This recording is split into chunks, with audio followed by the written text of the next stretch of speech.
I call former Senator Gregorio Honasan, now the current Secretary of the Department of Information and Communications Technology, DICT.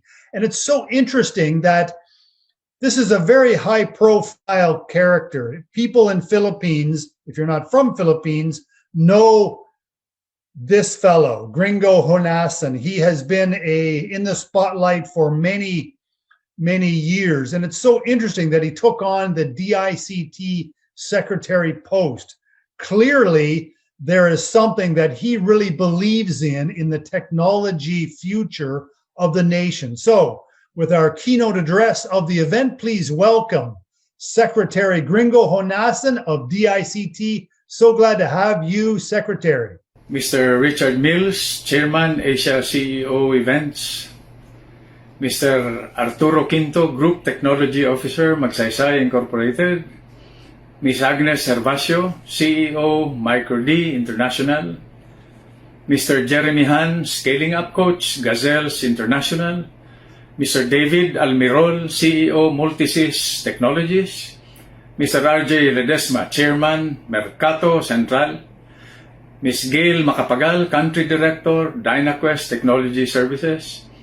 Mr. Andres Ortola, General Manager, Microsoft Philippines. Mr. Jose Sixto Rafael Dingdong Gonzalez, Dantes III. And to our distinguished guests, fellow speakers, partners, friends, ladies and gentlemen, good day to all. Allow me this opportunity to offer particular thanks to the organizers for hosting this conference and allowing me to deliver today's keynote message.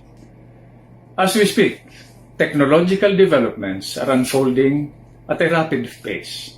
These developments were also accelerated by the public health emergency, requiring various sectors and industries to go digital for survival and continuity. The rapid adoption of digital technologies characterized our new normal, while also posing a challenge for us in the public sector to ensure that no one is left behind. This challenge is focused on how the government can help maximize developments brought about by accelerated digital transformation. It starts with acknowledging that digital transformation is real and is already here. And the sooner we can leverage it, the sooner we can apply its benefits for the collective good.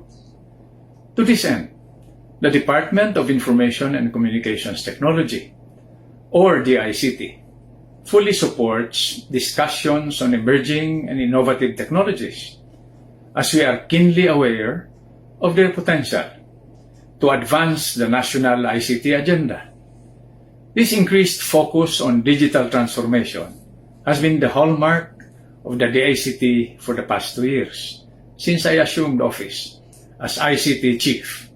In fact, we recently concluded our own virtual 2-part forum entitled The Future of the ICT Industry in the Country, where we have gathered industry leaders and frontrunners to talk about emerging trends, barriers, and the future direction of the Philippine ICT landscape.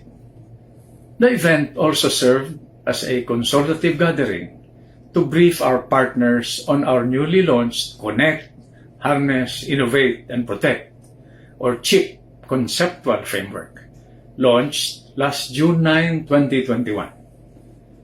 The framework outlines our restructured programs, projects, and initiatives to better prepare our country for participation in the global digital economy. The first component, Connect, is about building the digital infrastructure of the country to establish and strengthen the foundation of digital transformation.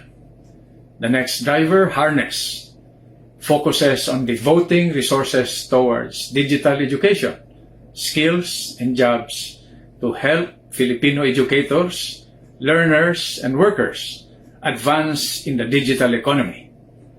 The third component, Innovate, emphasizes the need for continuous modernization of government and business services to become efficient, accessible, and digital. And finally, the fourth and last key driver, Protect, shall ensure protection and mitigation of possible risks encountered as we transition to a digitally enabled economy. Our intensified and restructured initiatives under the CHIP framework shall guide us in keeping up with the pace of digital transformation. These medium to long-term efforts will combine to assist all sectors of society, not just to recover from the impacts of the pandemic, but more importantly, to thrive in the new normal.